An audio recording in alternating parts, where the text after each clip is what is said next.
Les blacks. Les people of color. Est-ce qu'on pense être un podcast afro? Oui. Zouk Machine, plagié par Cardi B et Offset.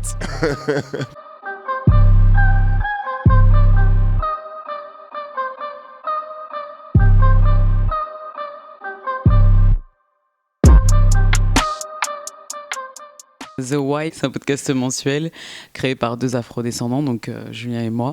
Et nous abordons des thèmes, je dirais, d'actualité, culturelle, divertissement, société, mais du point de vue de deux afrodescendants.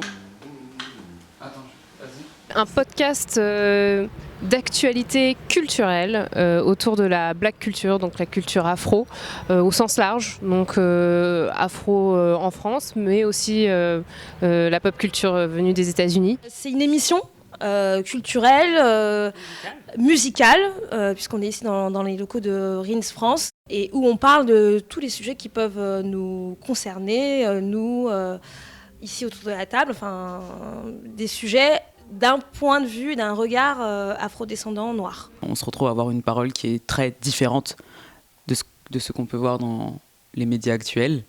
Et la plateforme du podcast, ça nous permet de nous exprimer autrement et de dire les choses sans filtre.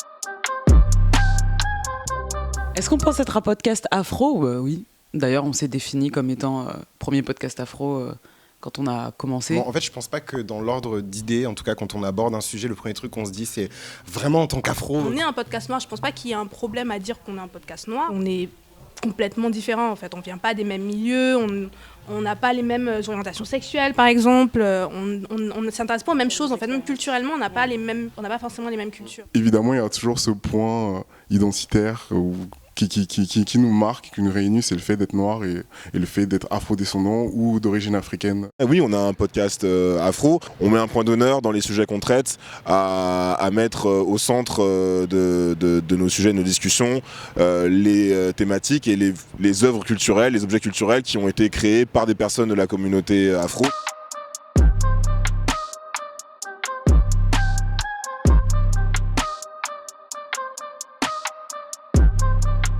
C'est vraiment une conversation donc on s'adresse à nous-mêmes en fait. Quand je raconte mon histoire à Bintou, à Roda et à Chris. En tout cas, je parle de ce que moi je fais dans Piment.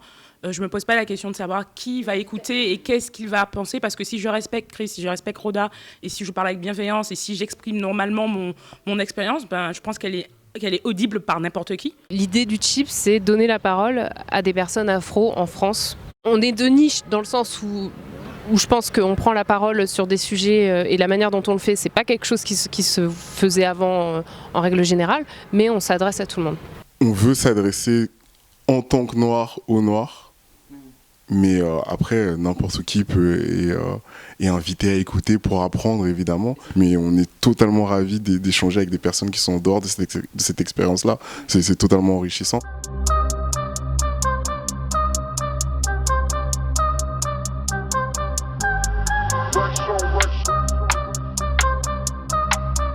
Nous, on n'est pas sur une plateforme, on est complètement indépendant, on enregistre chez nous, avec du matos qu'on a acheté nous-mêmes.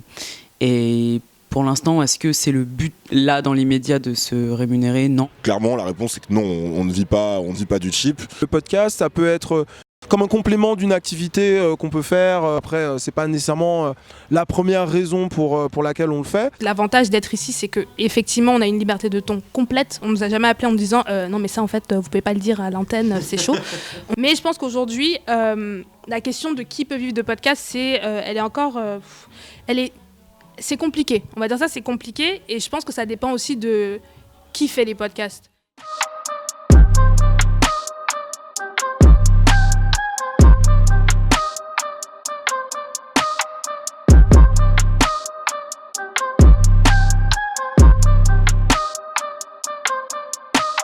Quand à chaque fois j'entends les mots valises, quartier populaire, les banlieues, comme si on était une faction unie, prête comme dans comment ça s'appelle, dans 300 là.